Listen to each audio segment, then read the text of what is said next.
You know, people have multiple different faces and different things that they say to people when they're around versus when they're not around.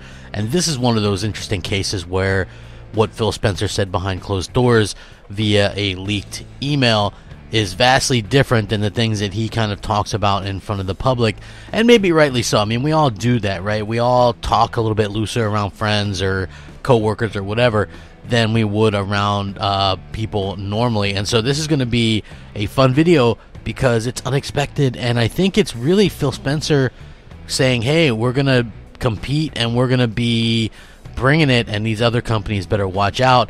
And I absolutely love that. Hey, if you guys do enjoy the content, please like, share, subscribe, and hit that bell so you're notified of everything when it drops. I would appreciate it.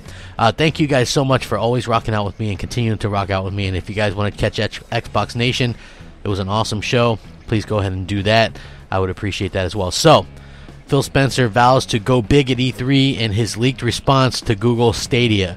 Obviously, Google announced Stadia, their long-rumored game streaming service, and there was a lot of big industry names in the audience.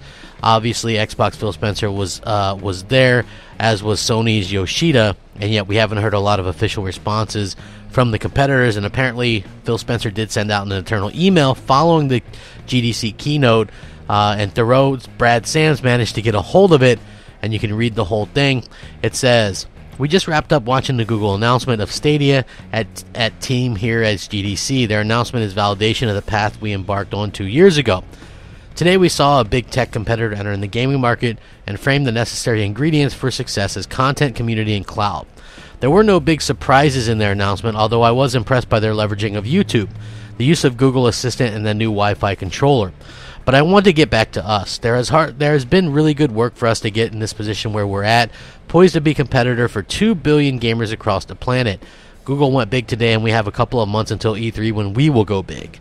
We have to stay agile and continue to build with our consumers and our customers at the center. We have the content, community, cloud team, and strategy.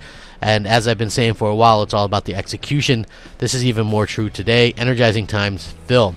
So obviously, this is going to be something that Phil Spencer has actually, talking about, and it's very impressive.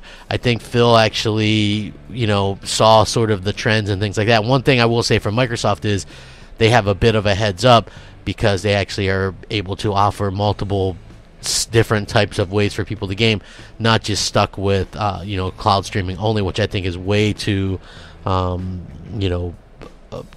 there yet for most people. So, with that being said, what do you guys think? I think they're planning on going big. This is a huge leak. This is something that, I think Microsoft has to go in this direction and showcase things that they've never shown before. Hopefully it doesn't mean that they're going to spend too much time on the streaming stuff, because I don't think that that's what the majority of us care about at this particular moment. And there would be other better times to actually do that. But I would be loving to see new games and things like that from Microsoft at E3, and I think that would be the most important thing. Let me know what you guys think. Rate, comment, subscribe. As always, rack 'em up. Crapgamer out.